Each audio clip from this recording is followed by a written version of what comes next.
کتنا زیادہ آپ صدقہ کرتے ہو، اور میں اس پر خوش ہو گیا، میرا سینہ چوڑا ہو گیا کہ ارے دیکھو لوگ میری تعریف کر رہے ہیں، اچھا ہوا اس نے دیکھ لیا، اب لوگوں کو معلوم پڑ جائے گا میں کتنا صدقہ کرتا ہوں، کتنا میں سخی ہوں۔ میرا یہ عمل کمپلیٹ ہونے تک تو اللہ کے لیے تھا، لیکن اس کے بعد میں نے اس میں ریاکاری شامل کر کے اس عمل کو میرے برباد کر دیا۔ اگر کوئی شخص آرٹیکل لکھ رہا ہے، نیت یہ ہے کہ لوگ اس کو اسکالر کہے، لوگ اس کو عالم کہے، یہ عمل ریاکاری میں شامل ہوگا، یہ عمل برباد کر دیا جائے گا۔ اگر کوئی شخص درس و تدریس کر رہا ہے اور اس کی نیت یہ ہے کہ لوگ اس کی تعریف کریں، لوگوں میں وہ مقبول بن جائے، لوگوں میں مشہور بن جائے، یہ درس و تدریس کرنا، یہ اصلاح کا کام کرنا، اس کی کوئی کام نہیں آئے گا۔ اگر کوئی شخص نوبل پروفیشن مطلب دعوت کا کام کر رہا ہے، غیر مسلموں میں اسلام کی دعوت پیش کر رہا ہے، اتنا بہترین کام کر رہا ہے، لیکن نیت یہ ہے کہ لوگ مجھے داعی کہیں، میرا نام ہو، میں مشہور ہو جاؤں، کتنے لوگوں نے میرے ہاتھ پر اسلام قبول کیا، کتنے لوگوں کو میں نے اسلام کی دعوت پہنچائی، یہ دعوت کا کام کرنا بھی میرے پھر کچھ کام نہیں آنے والا۔ اگر میں داعی بننے کے بارے میں اگر سوچتا ہوں کہ مجھے دعوت کا کام کرنا ہے، اور میرے ذہن میں آتا ہے کہ ایک داعی ہونے کے لیے میرے پاس فل فلیش دعوت سینٹر ہونا چاہیے، ایک بہت اچھا دعوت سینٹر ہونا چاہیے، ویل فرنشڈ ہونا چاہیے، اسی طرح سوٹ بوٹ ہونا چاہیے، اسٹیج لیوشز ہونے چاہیے، بالکل بڑے بڑے اسٹیجز میرے لیے ہونے چاہیے، اور بہت بڑی بڑی گیدرنگز ہونی چاہیے تاکہ میں وہاں پر دعوت کا کام کر سکوں، تو یقیناً میں نے دعوت کے مقصد کو نہیں سمجھا۔ یہ سب چیزیں تو بہت اچھی ہے، اگر یہ مل جائے تو ہمارا ثواب بڑھ سکتا ہے کہ زیادہ سے زیادہ لوگوں میں اسلام کی دعوت پہنچا رہے ہیں، لیکن یہ کبھی شرط نہیں ہو سکتی دعوت کے لیے، کبھی یہ شرط نہیں ہو سکتی کہ یہ سب نہ ہوں گے تو میں دعوت کر ہی نہیں سکتا۔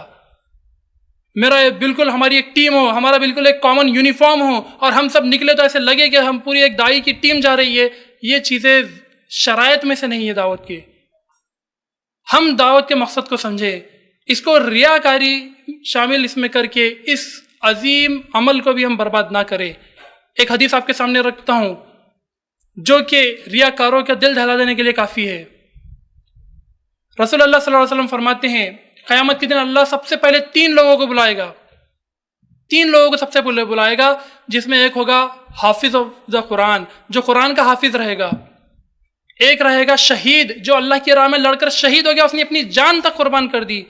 اور ایک ہوگا سخی جس نے اللہ کی راہ میں بے حساب مال خرچ کیا۔ اللہ تینوں کو بلائے گا، اور یہ سب سے پہلے 3 لوگوں کے جن کا حساب لیا جائے گا۔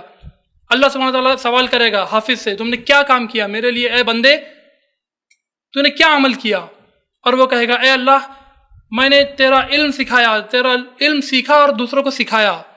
بہت لوگوں کو میں نے قرآن کا علم سکھایا۔ اللہ کہے گا کذبتا، تو جھوٹ کہتا ہے، تو نے تو صرف اس لیے لوگوں کو علم سکھایا تاکہ لوگ تجھے قاری کہے، تاکہ لوگ تجھے حافظ کہے، تاکہ لوگ تجھے عالم کہے، اور دنیا میں تجھے جو چاہتا تھا وہ مل چکا، اب یہاں پر تیرا کوئی ٹھکانہ نہیں ہے، اس کو گھسیٹ کر جہنم میں ڈال دیا جائے گا۔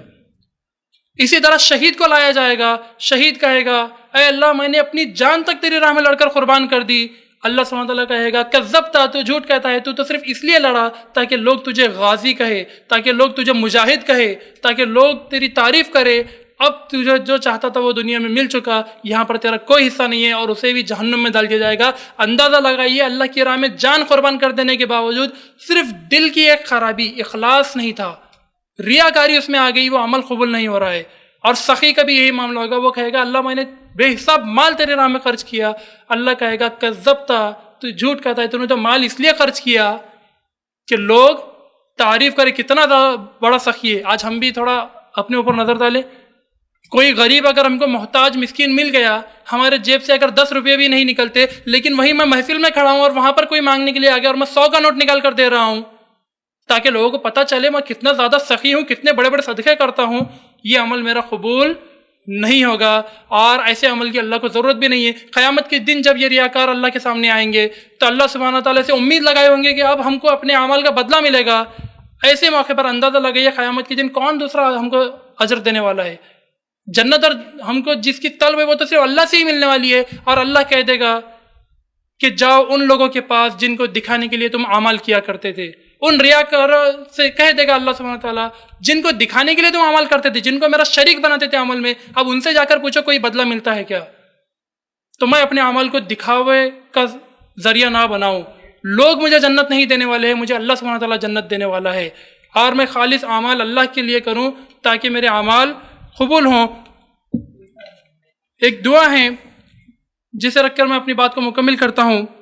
اللہم انی اعوذ بک ان اشرک بک